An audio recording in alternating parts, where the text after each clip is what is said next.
Kaju biscuit செய்கிறதுக்கு ஒரு mixing பவுலில் மைதா மாவு 1 கப், உப்பு 1/2 ஸ்பூன், சர்க்கரை 1/2 ஸ்பூன், ஓமம் 1/2 ஸ்பூன். ஓமம் நல்லா நம்ம கையால் க்ரஷ் பண்ணி போடணும்.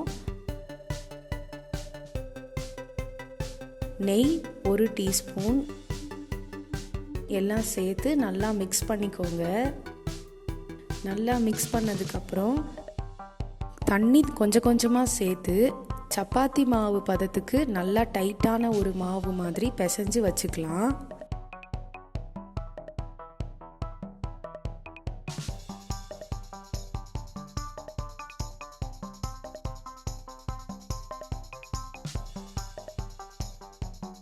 ஒரு அரை மணி நேரம் அப்படியே அதை விட்டுருங்க. ஒரு மூடி வச்சிருங்க. அரை மணி நேரம்க்கு அப்புறம் ஒரு பெரிய உருண்டை எடுத்து சப்பாத்தி மாதிரி தேய்க்கலாம். இப்போ கொஞ்சம் 2 பக்கமும் அதை இது பண்ணிட்டு நம்ம சப்பாத்தி மாதிரி செய்ய ஆரம்பிக்கலாம். ரொம்ப தின்னாகவும் இருக்கக்கூடாது, ரொம்ப திக்காகவும் இல்லாமல் சப்பாத்தி நல்லா தேய்ச்சிட்டு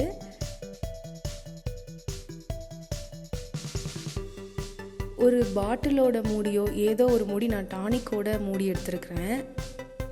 அதை எடுத்து நீங்கள் முந்திரி பருப்போட அந்த ஷேப் வர்ற மாதிரி நீங்கள் பாதி வச்சு இப்படி கட் பண்ணி எடுத்துக்கலாம்.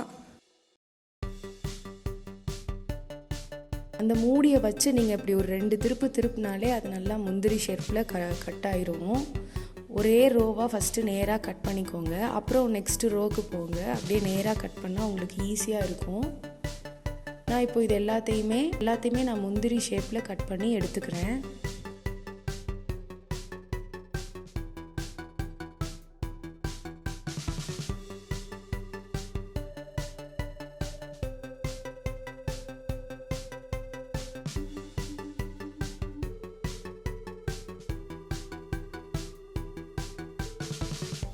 நம்ம ஃபுல்லாகவே எல்லாமே கட் பண்ணியாச்சு. நம்மளுக்கு இந்த மாதிரி இருக்கணும். அப்படின்னா தான் ஷேப் நல்லாயிருக்கும் பார்க்குறதுக்கு. நெக்ஸ்ட்டு எண்ணெய் காய வச்சுருக்கிறேன்.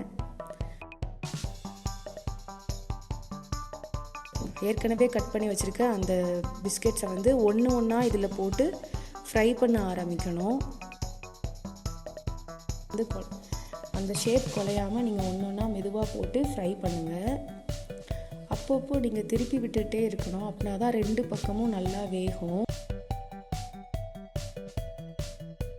ஒரு மிதமான தீயில வச்சு இதை பொரிங்க. நல்லா ஒரு கோல்டன் கலர் வந்ததுக்கப்புறம் நீங்கள் எடுத்துடலாம்.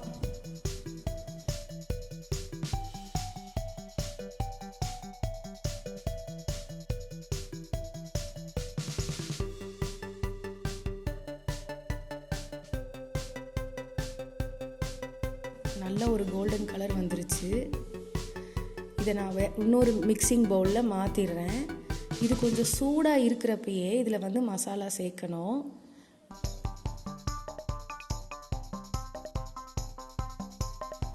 மிளகாய் பொடி 1/2 ஸ்பூன்,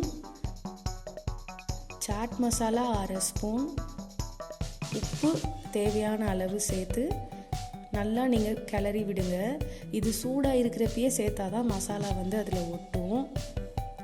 அவ்வளோதான், காஜு பிஸ்கட் ரெடி.